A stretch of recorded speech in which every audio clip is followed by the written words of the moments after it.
Welcome back. If you just joined us, this is The Press. We're reaching you live from KAFTAN's television studio here in the nation's capital, Abuja. Now, let's go straight to analyzing the stories that we read out to you. And our guest on the show today is Obadiah Mbila, who is the CEO of Lovewalk Media. Great to have you on the show again today, sir. Thank you very much for having me, for always having me. Great. And likewise, always good to have you. All right, phone lines are now open. You can call in to make your contributions or ask your questions, but leave it at 1 minute. Let's start with the Nigerian Tribune this morning says, despite federal government's assurance of economy picking up, food prices still high. And I was actually talking about that because I went to the market on Saturday and it was not funny at all. If before now you budget a certain amount of money to spend every month on your monthly shopping, now it has gone like not even double, triple the price already. And then even in the midst of that, we're still talking about the electricity tariff hike, the increase in electricity, and it is really worrisome. The same this weekend again, I went to get electricity, 5,000 naira watt, and I was given just 20 units. So when I calculated it, I said, oh, so are you giving me 250 naira per unit? It means it is even more than what the federal government talked about. That's the 225, which is supposed to be for band A. And excuse you, I'm not even in band A. So how come we don't even know who is band A again? We don't know who is band B. It looks like band E will now start paying the price of band A. Everybody has turned band A. Now, what are your thoughts on this? Do you see it as hidden charges, mischief, or it is what it is? Let's just move on. Nigerians will always know how to move on, though. You know, the problem we have with the Tinubu administration is that there appears to be official conspiracy to get what both the private sector investors want and the government too, to get their own. So no one is so have shown interest in what favors the masses. So you can see that in every area the masses are being milked dry, and there is no end in sight. There is no policy trust that one can look forward to and say, by the time this one come up on stream, this will ameliorate the pains that the entire Nigerian population are passing through. It is even worse when you see that the government on its part don't seems to listen to the cry of the people. When they say the president is a listening president, I also hear that too. Yeah, I ask, who is he listening to? Is he listening to his business partners or to the masses? If it is the masses that you claim that he's listening to, I have not seen evidence to prove that he truly is listening to the masses. Now, we are just talking about the price of food skyrocketing. Already, we know about how people are crying over the issue of electricity tariff, and so on and so forth. So when the government came on board, they came inflicting pains. First, it was the removal of the fuel subsidy. And we thought that once that fuel subsidy is removed, the next line of action will be to take steps to cushion the effect of that subsidy. It appears they are not done. They are removing electricity tariff. How would one believe that the president is a listening president when in the face of the outcry he is still continuing in his path of dictating how his government would go, whether it favors the people or not, whether it inflicts pains on the people or not? This is quite troubling. And in the face of the fact that during the electioneering campaigning, the presidency of Alhaji Bola Ahmed Tinubu was not a popular one. All of us must admit this. he had very difficult challenges here and there. He was opposed at home front.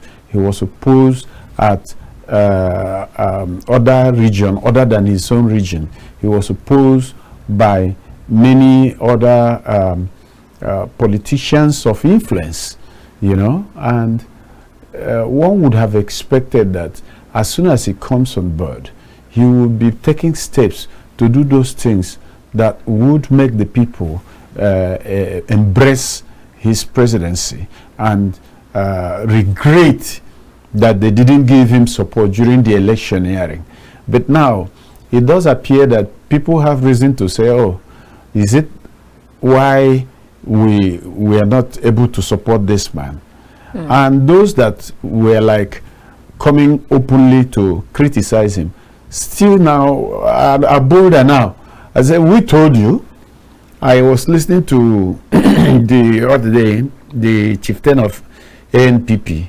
NNPP. Yes, Alhaji Buba Galadima. Buba Galadima, yes. Where he was saying that he supports whatever policy that Tinubu is taking. At least let him suffer the Nigerian public. But the other guy from Lagos, the lawyer, who said, oh, look, you guys are asking me why is it that I didn't leave Nigeria, as I protested that I'll leave Nigeria if this man win. I didn't leave because he didn't win. So what do you make out of all this? You can see that there is a sort of criminal way of administering official business. There is conspiracy. We are just talking about the areas that the public can easily respond to. What of the areas? Do we know what is happening in the contracts that is being issued by this administration? Let's take the Lagos Calabar. Express highway that has been touted to be one of the best gift of this administration. In the first place, when it was announced, nothing was said about the approval of the Federal Executive Council. All that we heard from the Honorable Minister of Works was that, oh, this is what we are going to do, and you don't need to bother about the money because it's going to be a PPP arrangement. Not up to a week after, over 11 trillion bill was sent to Federal Executives Council, and the price of that project has been doubled.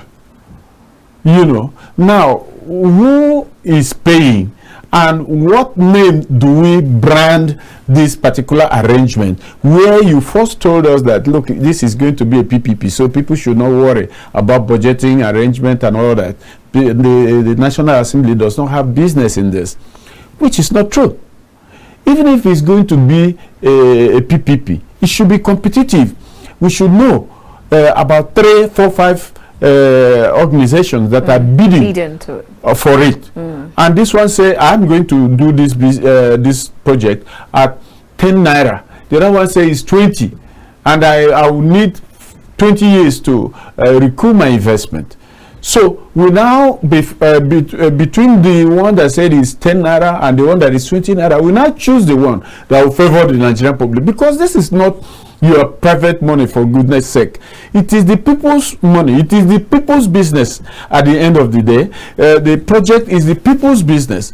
So what we have seen is that high-tech construction company that has been reputed to be Indian friends of the president, are doing hide and seek. We don't know where the government is investing, and we don't know where they are investing. So are you saying that even the the so-called abroad people, they already know what is happening in Nigeria, so they're already dancing to the tune of, because I hear you say high-tech Indian companies and they are already they are resident here. It's not that so they already know what is happening. Some of them is just like the Chagro. Let's continue. Yeah, the Chagro family is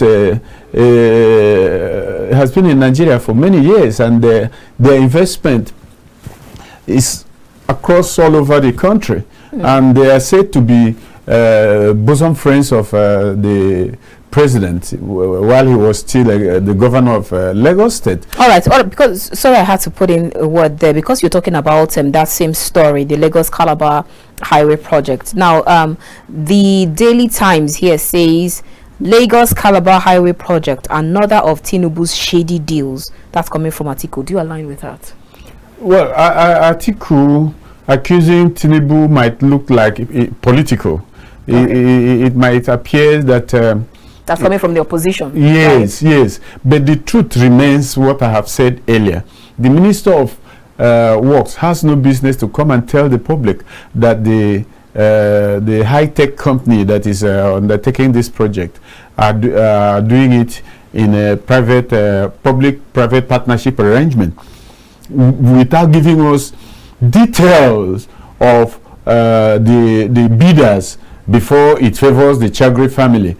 So for Chagre families, whatever their name is, company, high-tech, to be handpicked for this project, it makes it suspicious.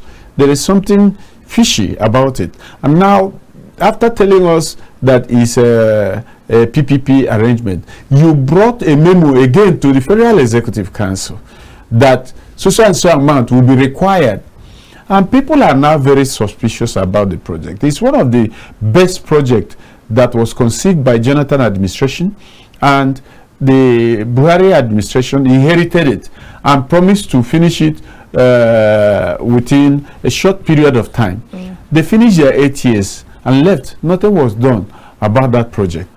Now, people are suspecting that the money that is coming from federal government to this high-tech company was not properly handled.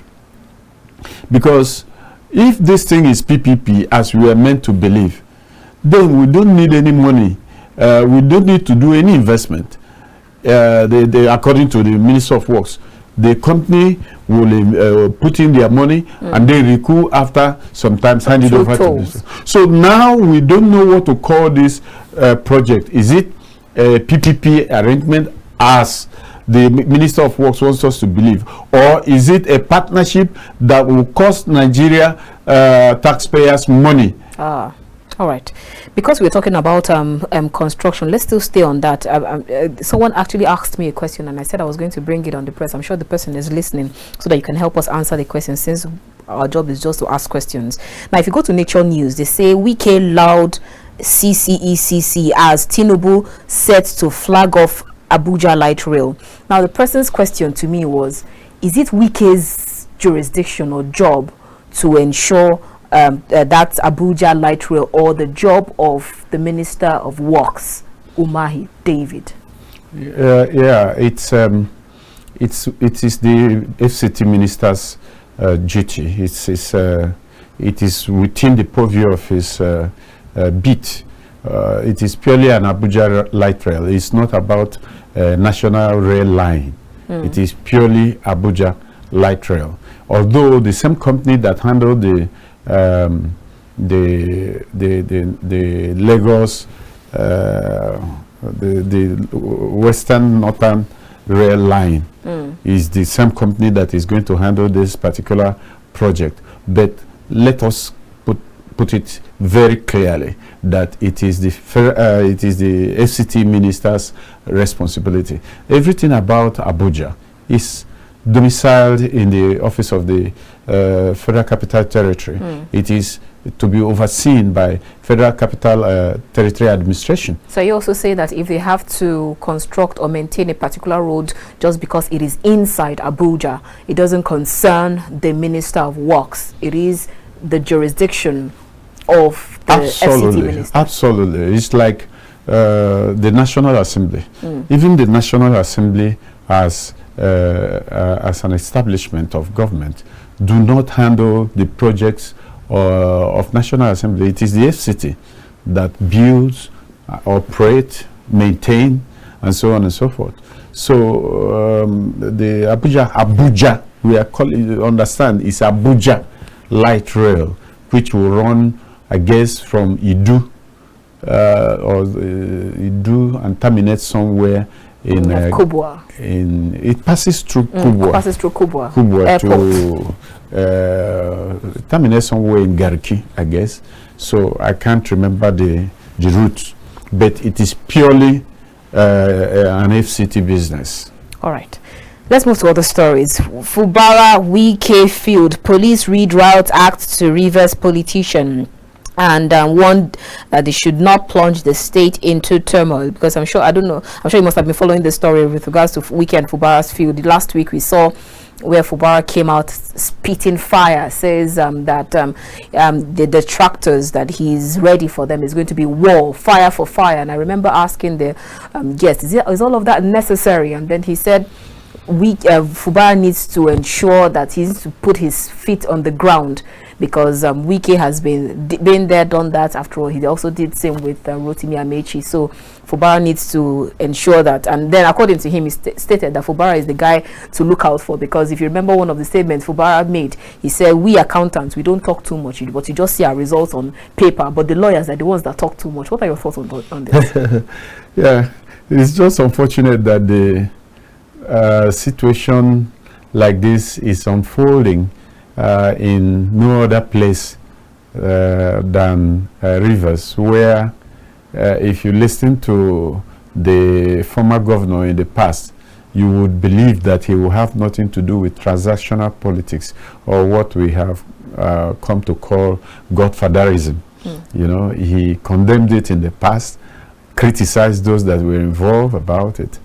But you see, all those things that he criticized in the past, he is deep into it today, regretfully.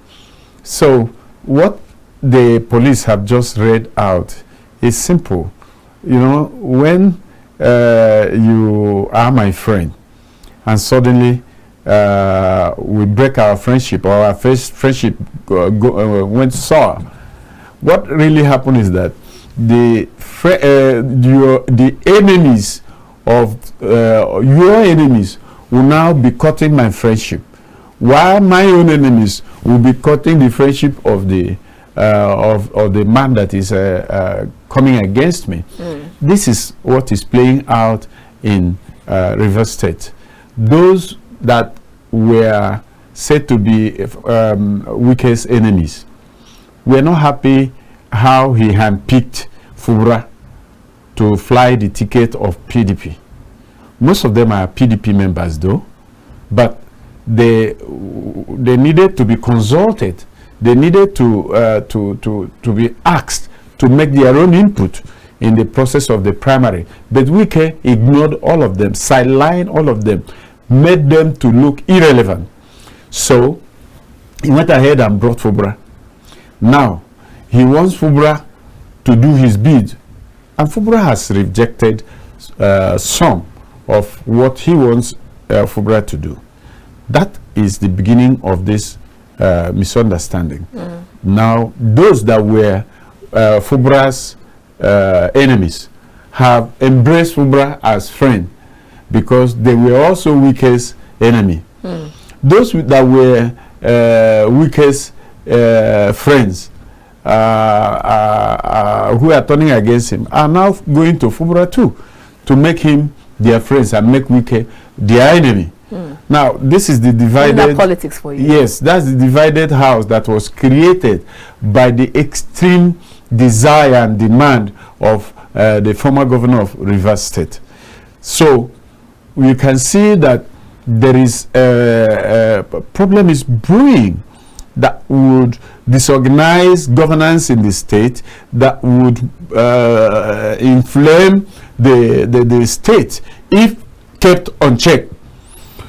Fubara, Wike has been giving appointment in the FCT as if it is an extension of Rivers State. So those who will agree and accept and fight Fubara with him, he give them appointment here in the FCT to compensate for what they didn't receive in Rivers State, so that they can maintain their enmity against Fubara.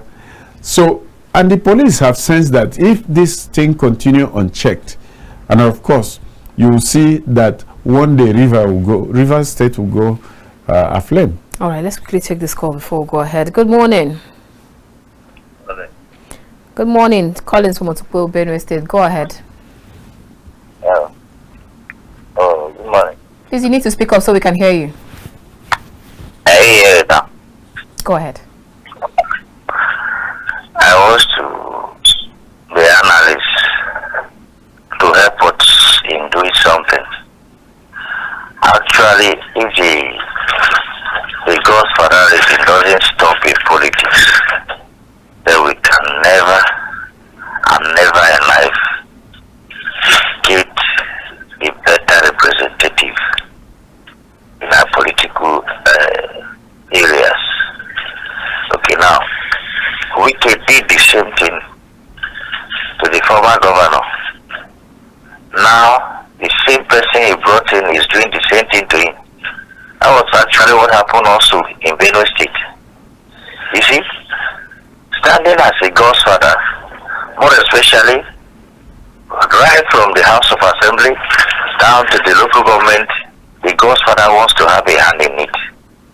And just like in Benue State, we happen to hear that the leader of the party, which is SGF, Mr. Akume, the former senator, brought in a prison governor according to him, whereby to me it's not because of him, but I voted earlier. I voted him because he's a man of God.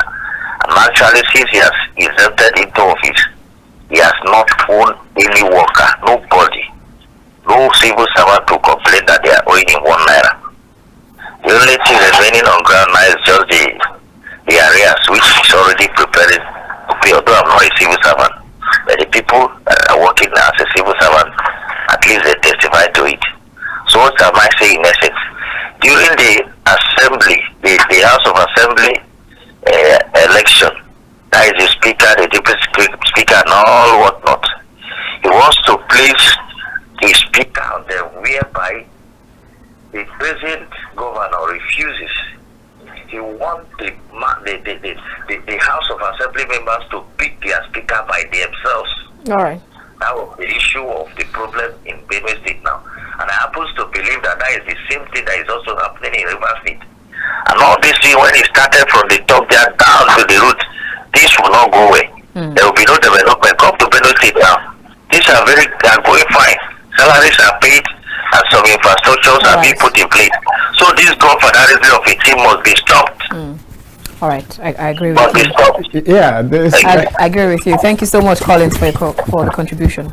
Yeah, there is always how this thing sort out itself. There's always how this thing resolve itself.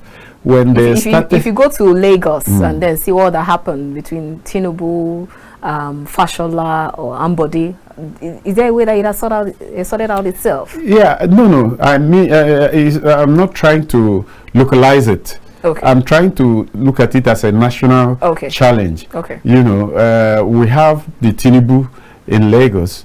We have first it was Orji Okalo in Abia. We have the secretary to the government of the federation in Benue State. You go to Kano. There's Kano, where Pokwanso is holding swear, and there's Kaduna, where El-Rufai is falling out with his godson. In fact, if you recall, in 2003, the Ngige saga is also a very beautiful example of the fact that over time, when this problem of godfatherism comes to the fore, you see that people will begin to criticize, people will begin to oppose and protest against it. But the underlying truth remains that it is a fraud against the electorate, because the Godfather does not want your vote to count. He wants to channel the vote to where he wants it to be. And as soon as he finishes with the governor, he goes straight to the state assembly to appoint who will be the principal officer. And he comes to the commissioner nominee. He makes sure that he nominates at least 80 to 90% of the commissioners. So this is not democracy. It is autocracy that is at work. And it must end. And the only way it's going to end is what is happening now, when people come, when those Godfather realize that all their investment, has gone down the drain. Fubara is not doing my bid. Would Wike again, if he has the opportunity to sponsor another person? But you remember that he said that all of them I paid for their tickets, their nomination forms. Yeah, from his pocket? From his pocket. It's certainly not from his pocket. He is saying that as the governor of the state, he made sure that the people's taxpayers' money, the money that federal government has allocated to the state, that's supposed to be channeled to what will profit the people, that he used it to sponsor the election of these ones. Of course, it's not just these ones in the present assembly or in the present River State. He said from 2015, when he assumed responsibility as the governor of the state, that he has been sponsoring all the elections. Question: why is it that he didn't do it when he was the Minister of State for Education? Why didn't he sponsor? Because the treasury of the state is now under his watch, so he can afford to give subheads to accounts, and ask the accountant general, give so and so subheads so that I can use this money to sponsor. So isn't that like a way of preparing today for tomorrow? So it means that if I when I finish cooking it up and then it blows up, that is exactly, come back and pay allegiance to me. That is exactly his reason. He was not doing it because he loved River State or he loved those people that he was sponsoring the election. He was doing it because he wants today to come, so that he will be the emperor that he desired to be. So no one can make noise where he say it must go this way. Even the House of Assembly will be right inside his pocket. All right. So before we leave that story, let me ask you personally: where do you see this ending? Do you see it as Fubara has already told the detractors the battle line has been drawn? It is fire for fire. There is going to be war if you don't. I decided to come down so that peace would reign. So do you see it as don't worry, Fubara will bend later, or the Wike's camp will bend him, or later he will be able to bend the Wike's camp? I have argued many times over that Wike no longer has camp as far as River State is concerned. Oh, he doesn't? He no longer, those that are parading themselves as Wike's men, they are working on a borrowed time. Any day the executive governor decide to chase all of them out of River State, they will go. Any day the executive governor decide that Wike is now a security threat, he should not come to Rivers again, he will stop coming. It is just that the man has been mild enough.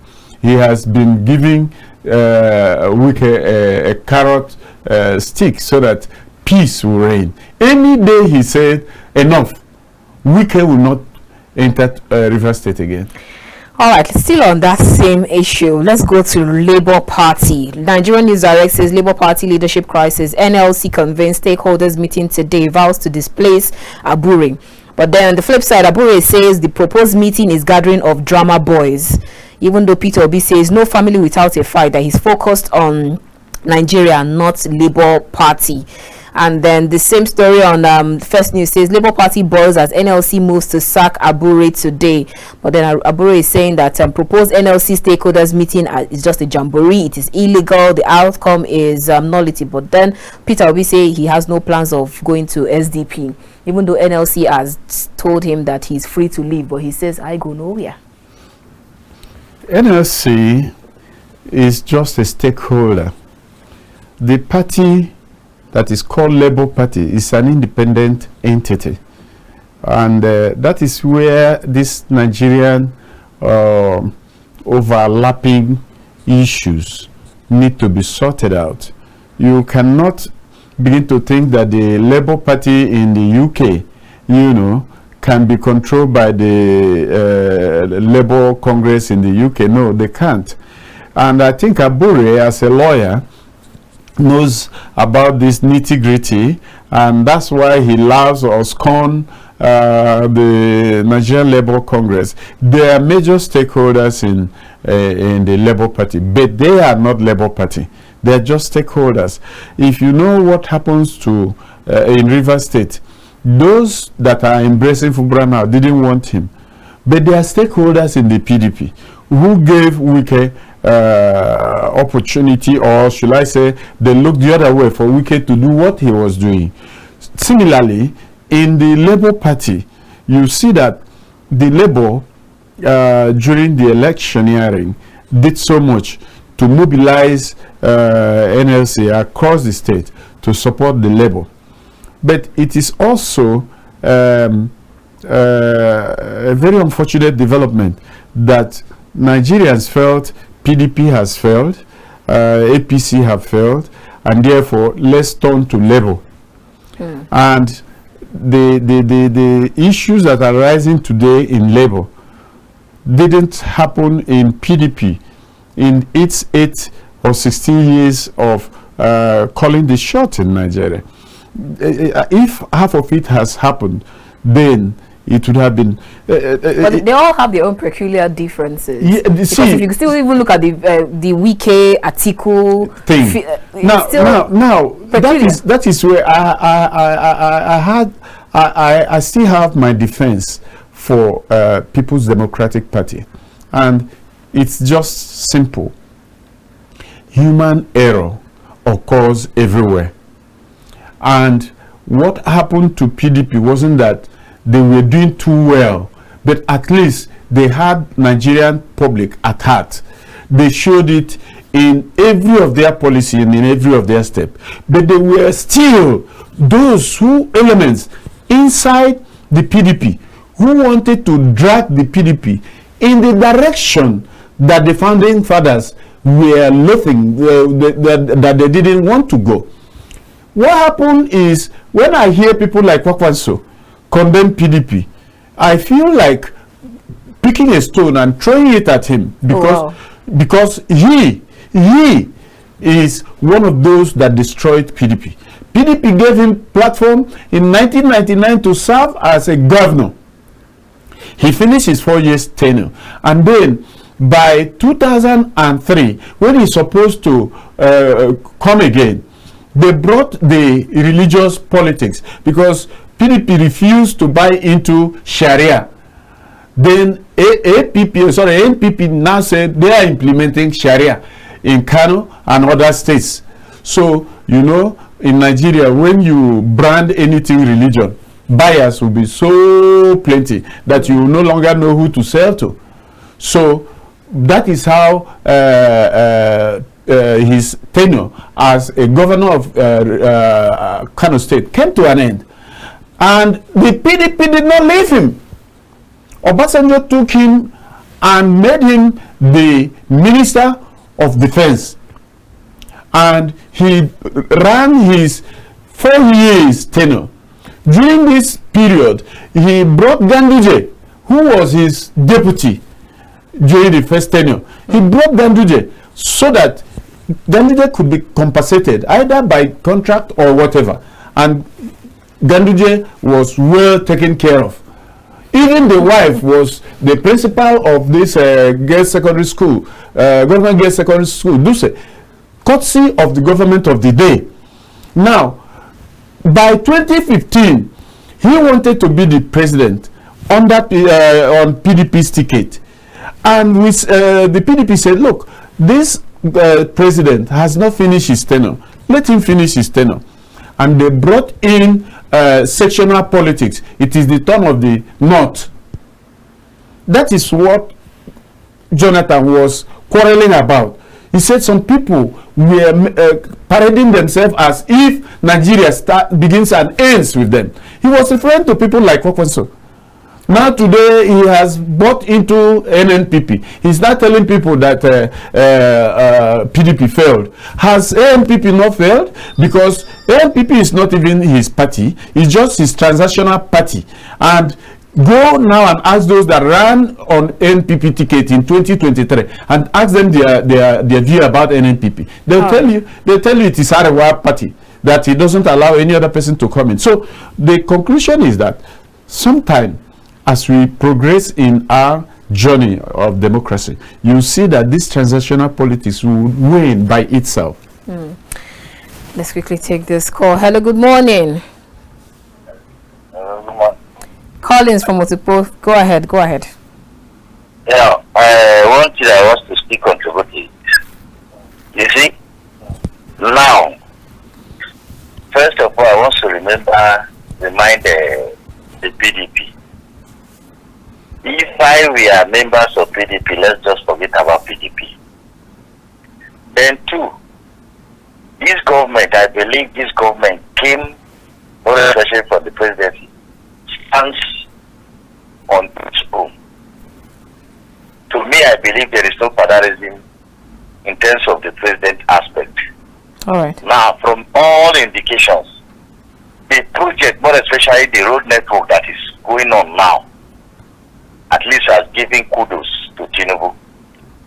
So I want him to use his office because now, if happens that he's even campaigning for 2027, the campaign has already begun.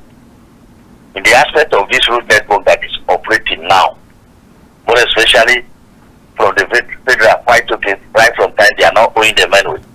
But there are certain things you need to put in place. All right.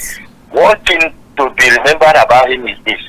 One, I want him to have it in mind that if it happens that he continues doing this good, any party that won in any state, despite the fact that it's not an APC or any other party, let them allow them to stand.